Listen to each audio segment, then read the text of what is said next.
Здравейте хора, вие сте с Боряна Михайлова и днес снимаме с моя съсед Слав, който едва се държа вече от усмихване.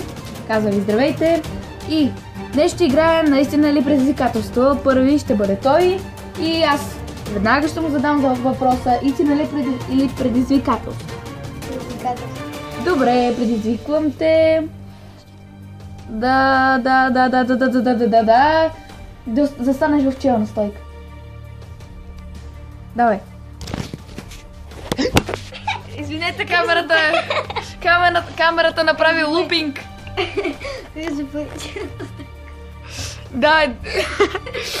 Ето това се случва, когато някой не знае какво значи челна стойка. Ще се научим и ще го покажем. Хора, снимаме 2 минути по-късно. Челната стойка. Така, продължаваме напред. Аз избирам истина. Истина ли е, че имаш половер? Истина е, обичам половерите. Да, истина е. Истина е ли предизвикателство? Ама не съм щастлива. Истина. Истина, добре. Истина ли е, че си получил тройка в училище? Не. Няма тройка. Добре. Истина или предизвикателство? Да видим. Предизвикателство. Предизвиквам те да направиш задно салто. Задно салто? Да. Ами няма да е задно салто, хора, но ще е нещо средно. Сега. Дай ще държа. Дръж, ето така. Много смеми камерата. Чакайте, че сега като се справим. Така. Задно салто! Продължаваме напред. Така. След което... Престани да махаш, моля те, не си Обама. Така. След което продължаваме сега...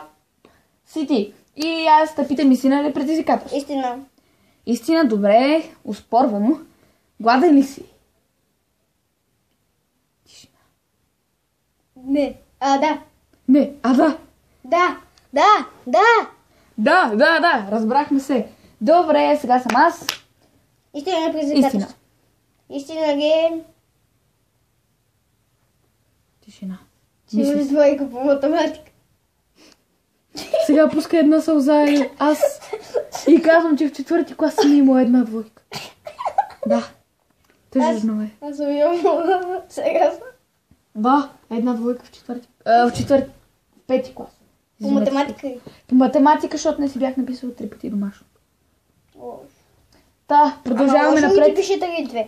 Продължаваме напред. И сега него веднага ще го попитам. Истина ли е предизвикателство? Истина. Истина, добре. Истина ли е, че... Какво? Какво да те питам? Да, че си вратар. Не. Не, няма я тази истина. Няма я. Истина или предизвикателство? Ами, истина. Истина ли, че имаш приятели? Приятели? Да. Да, истина е. Ме питай ти. Истина ли предизвикателство? Истина. Истина, добре. Истина ли е, че спиш с плюшена играчка? Не. Дали? Не. Добре. Добре, хора. Това беше от нас за днес. Това беше всичко от нас. И другия път, както ви обещах, ще се снимаме пак. И довиждане!